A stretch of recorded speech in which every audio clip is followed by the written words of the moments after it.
Welcome back to uh, reading my fan fiction. This is chapter 2, so it's going to be twice as good. I went back and edited the first chapter after I read it out, um, and I'm pretty sure I edited this one as well. Or maybe I just left it because it was perfect. um, but here we go. It hasn't exactly been the best of days. I've been fired as the CEO of a company I founded by my brother. The board of directors did what they could, approving a little salary for me, but that was as far as their supposed loyalty went. I feel betrayed, partic- particularly by that rat Gillum.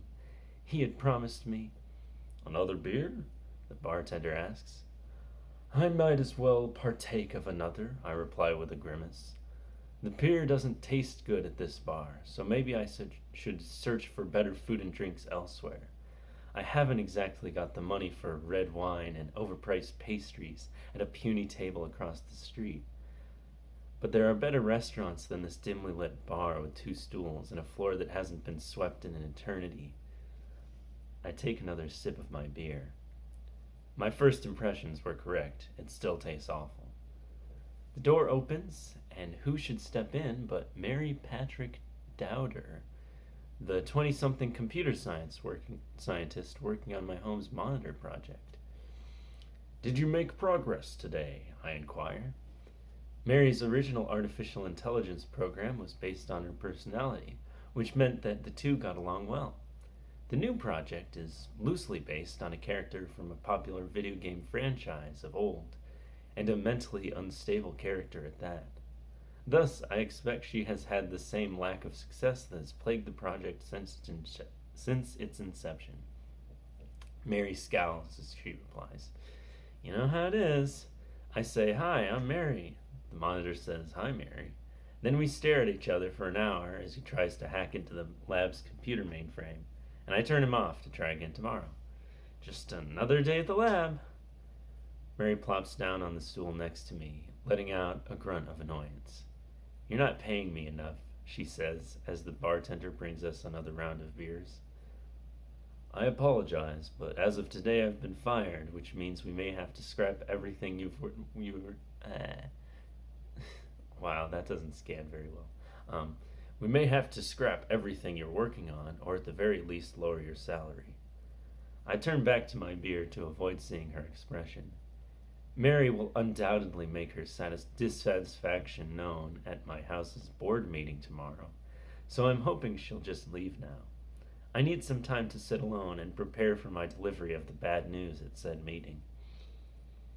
For a moment she says nothing.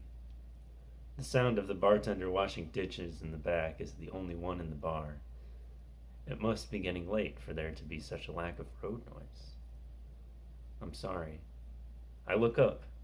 Mary's expression is one of concern, not for herself, but in consideration of the effects this is having on me. For the first time in all 45 of my years, I am surprised at her reaction. The wording on that's a little bad. Like, she's younger than 45, so okay, whatever. Mary puts her hand on my shoulder, saying, I know how it feels to be ripped away from something you created. I'm sorry it happened to you, too. She stands to leave. Wait, I plead. Don't leave now that you've tugged on my heartstrings. She continues walking out the door, and before I can plead any more, my pager beeps. Celestia again? How many times must I deal with that otherworldly monarch before she leaves me to my own devices? I sigh, pull on my coat, and set off for my combination research center and mansion. Yeah, so this one wasn't that bad. It looks like I put some synonyms in here, which is good, but I think I still missed a couple of times where I used the same word too much. But you know what? That's fine. I'll just keep moving. And this has been the end of this week of videos. I think I'll probably have some other stuff up this month, maybe. Don't quote me on that. But maybe I'll have some other stuff. So till then,